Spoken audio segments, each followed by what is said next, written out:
Yes, I saw little hands and feet in a dish.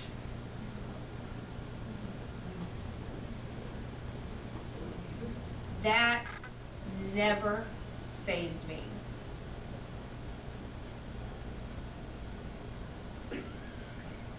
I think it was shocking the first couple of times I saw it. But people say, gosh, wasn't that just, I mean, you saw those little hands and didn't you say, oh my gosh, what am I doing? No, because I didn't think that that was a living baby. I never even considered that that baby in that woman's womb, before it was in that dish, was a human being.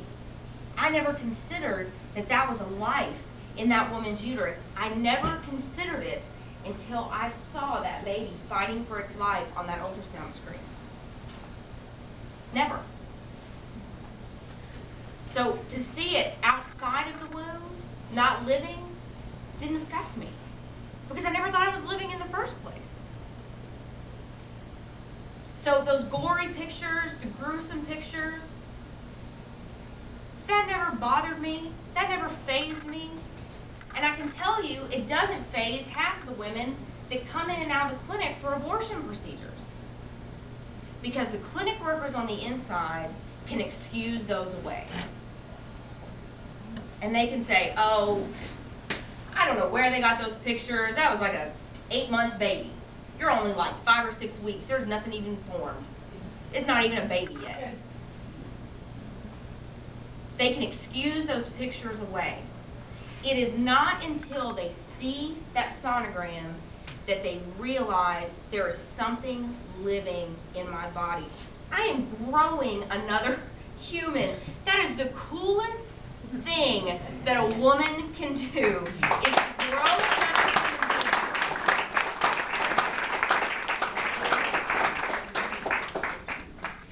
being. Now, it wasn't, like I just left that day. I went home that day. I told my husband about what I had seen and told him I didn't want to go back there.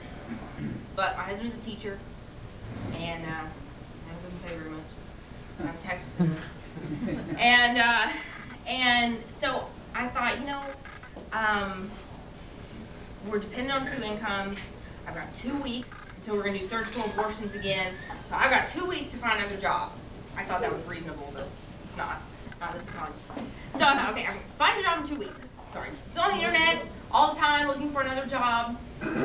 And first week went by, pretty uneventful. Second week came, it was that Monday. I knew we were going to be doing abortions on Saturday, and I thought, the clock is ticking.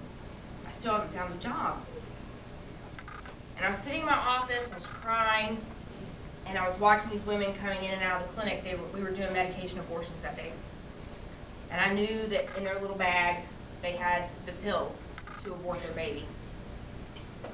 And I was thinking, God, where am I going to go?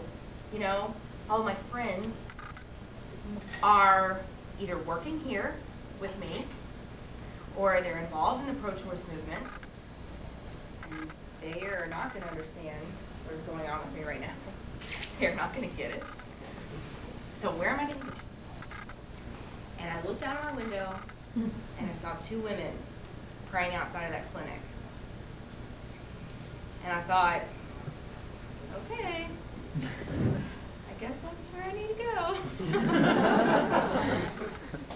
So I got in my car, and I drove to their center. This is only about two houses down from where our facility was, intentionally.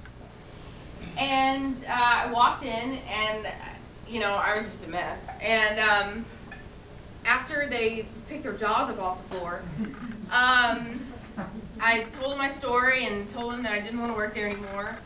And they just, were shocked, but embraced me, loved me, and said, let's get to work. We've got to get you out of there. Whatever we can do, we've got to get you out of there. So I went home and told my husband, I said, you're not going to believe where I went today. And he said, the Coalition for Life. That's what they're called. And I said, yeah, I didn't think you would guess. Coalition for Life. And he said, I knew you were going to go there. And I said, okay, well. And I said, I think we need to pray about it. We prayed about it that night. We prayed about it together. And I said, after we got done praying, I said, I don't know if you feel this way, but I just really feel like we just need to take a leap of faith, and I just need to quit my job. And he said, I'm thinking that too. And that was the first time ever in our lives together, in my life personally, that we put all of our faith in God and said, God will provide for us if we just...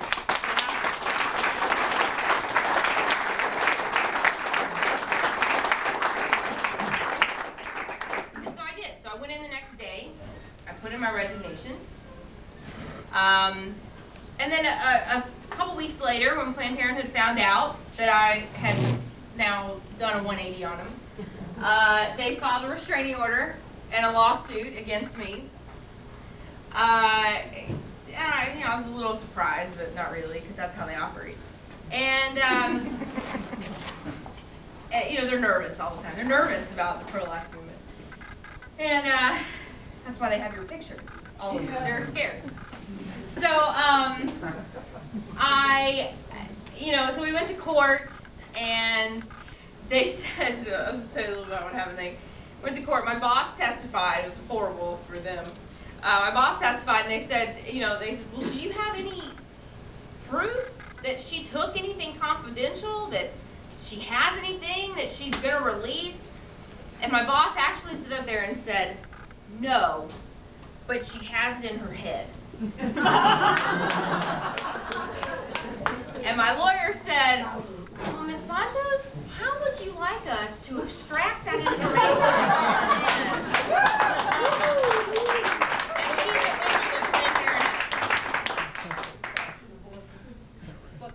So, anyway, that's kind of my story. But one thing that I do want to tell you is, I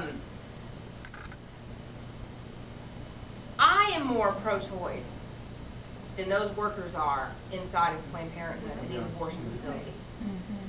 They are not about choice. They are not about informed consent for these women. They are only pro-abortion. They do not care about these women